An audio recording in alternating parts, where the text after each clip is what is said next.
Alright, what's going on, guys? Again, ignore the trash heap in the back. It's not trash, but fingers crossed. If everything goes according to plan, I should be able to get all this crap picked up after this weekend, and I won't have to keep living like this. Regardless, diverting attention. If you want to know more about that shit, watch my other videos. No, I don't normally live like this. I wanted to talk about a couple of the new Todd Howard interviews with the that he's been doing.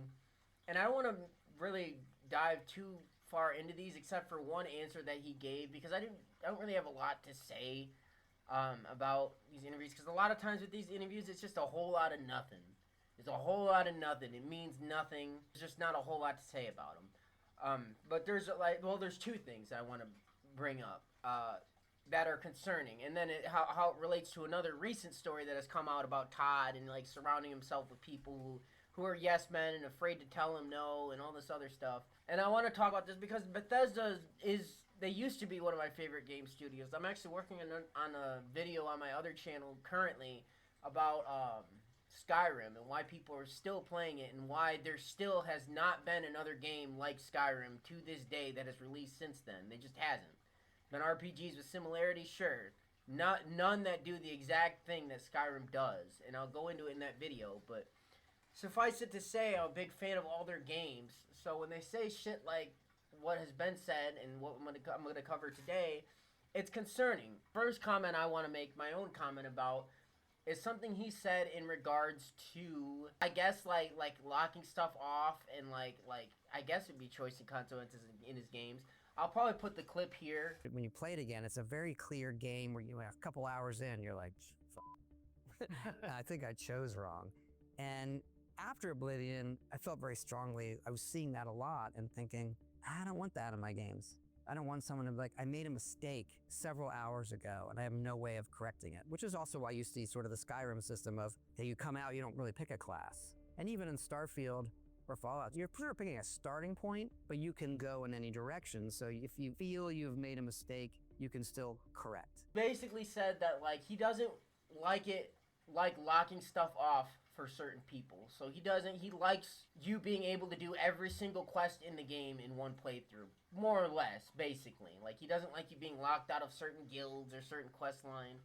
It makes me think to myself, it's like he really does not understand why people like playing his games. He doesn't get it. Like he's that out of he doesn't understand.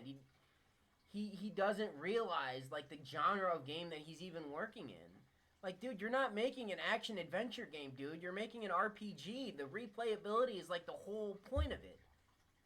Especially with Bethesda's games. Like, the whole point, especially with, like, the Elder Scrolls in particular. Like, the whole point is you go in and you can be the character that you want.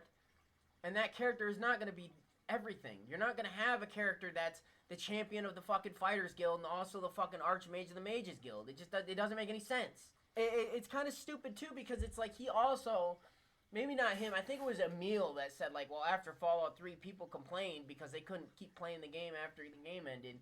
And it made us realize that people just want a world to live in. They don't want just a game. And it's like, okay, but if you're making... And in Starfield was kind of designed that way, too, where it's like it's more of a world and you do what you want. But it's like, okay, if you're going to do that, then you need to make it immersive. You can't make it a roller coaster ride where you just go through and see all the attractions and do every single quest line. Like, if you want it to be a world that you exist in and that you can roleplay in, you need to lock shit off. Like, you can't have it both ways. You can't have it be, well, I don't want to... I don't want people to be locked out, and I want people to be able to experience everything, even though, you know, and unless he means it from, like, a gameplay perspective, it's like, well, I don't want it to realize hours in that I don't like the gameplay style he chose. In which case, you know, there are respecs. They have been a thing for a long time in a lot of different games. I don't think that's what he meant. I think he meant he literally just wants you to be able to do everything the game has to offer in one playthrough. He doesn't want you to be locked out. You can't have that and also be a believable world that's immersive and that exists and that you can exist in. Those aren't compatible. You can't have those at the same time. It doesn't work. You're making an RPG, and that's like the one... It's the whole thing, at least for me, and this isn't the case with JRPGs, which is why I've continuously made the case that they're not RPGs. They are JRPGs. They are their own genre.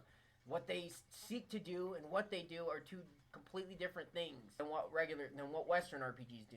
Western RPGs, one of the main like selling points and one of the main features of that genre is choice and consequence, is actually having your decisions matter. When I play a Western RPG, when I play Skyrim or a Mass Effect or like Kingdom Come, I don't know, I haven't played that, so I don't know if that's the case. I assume there's some good choice and consequence in that game. Or even like Avowed. I know Avowed got shit on, but even Avowed has like at least some decent choice and consequence in that game. Like, I play these games, I play them to make choices that actually matter and affect things, because I'm unable to do that in my real life. My real life is fucking bullshit, dude. None of the choices I make matter or affect really anyone else. But I can play a video game and then all of a sudden I matter. I mean something. You know, maybe not because it's all fake, but that's my point. It's the illusion. You know, that's why I play them. And I know I'm not the only person. It's a main selling point of this genre of game. So, like, to see him say shit that, like, basically invalidates that and make it imply that it doesn't matter at all, it is troublesome. And it's especially troublesome how this recent report came out from some Bethesda employee or ex-Bethesda employee. He basically implied that, like, people are afraid to tell Todd no, that Todd is just, because he's that charismatic, he's like one of those people where, like, you kind of want to hang out with him, and he's very easily pulls you into, like, his sphere of ideas, so people just kind of agree with him, and they're afraid to, like, speak out against him or tell him, no, that doesn't sound right. So when he says stupid shit like, well, I think the player should be able to do everything in one playthrough. I don't like certain quest lines being locked off because of choices that they made. I don't like choice and consequence. He can't have someone to come, wait a minute though, Todd, aren't we making an RPG? Like, isn't that, like, one of the core tenets of Western RPGs, at least, is to have some level of choice and consequence? And I know some of it is like, well, what do you choose to do in the game? That's where a lot of it comes from. You know, at least in, like, Skyrim and stuff. There's not really a whole lot of choice and consequence in Skyrim, but it's more so what the actions that you choose to take, more so the dialogue in questing. It's not the choices you make while being part of the fucking champion guild or whatever in Skyrim. It's choosing to be part of the champion guild and progress through that to begin with. That's the choice. So when there is, the only choice is, well, what do I do first instead of what do I want to do? That kind of, you know, makes the RPG shallow. But then again, like I said, according to this report that came out, you're not going to have anyone, you know, actually saying that to Todd or bringing that up or, you know, trying to help him stay in touch with the kind of game and the kind of audience that he's making these games for. So, and it does have me worried. I mean, I've been worried, dude. I mean, Bethesda hasn't made a good game, arguably, since Fallout 4. And I know some people even argue that Fallout 4 is a bad game. I won't.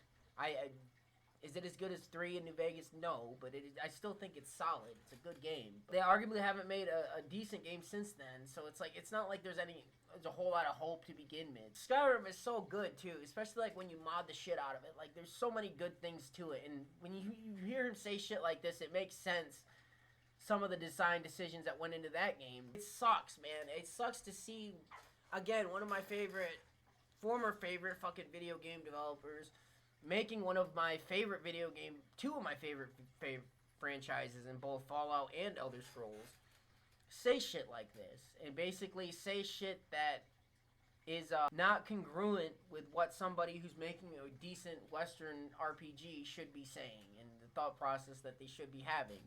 And it's sad that I can't have more hope for the next Elder Scrolls game, especially given it's like fucking 15 years later. Jesus fucking Christ, dude. I know he made some comments like, oh, we like to give our franchises time to breathe. Todd, it's going to be fucking almost 20 years by the time this game comes out, dude. People are going to die before they have a chance. There are fucking prominent, like, Elder Scrolls YouTubers that I feel really bad for that couldn't play this game because you wanted to fuck around with Starfield and all this other stupid bullshit that no one wanted. And now we're here, and we're still, like, 3-4 years out from this fucking game, probably. I might not even be fucking alive by the time this fucking game comes out, yet I'm still fucking talking about it because you've established that much of a legacy, and you look what you've done with it. But anyway, that's it for this video. I just want to get my thoughts and opinions out there about this stuff while it's still somewhat in the public consciousness. You know, I did formerly love Bethesda. I love a lot of the games that they've made. I love some of their franchises still, even though they've been mismanaged.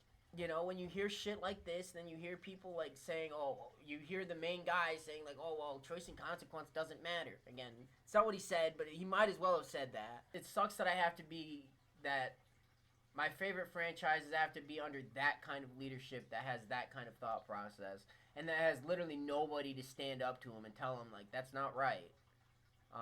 But anyway, yeah, let me know down below if you think I'm stupid, think I'm just whining, crying. You want to call my apartment trash? Fair enough. It is. Believe me, I hate living like this. It should be fixed. Fingers crossed after this weekend, please. But until next time, this is Unfiltered Ascent signing out. Thanks for watching.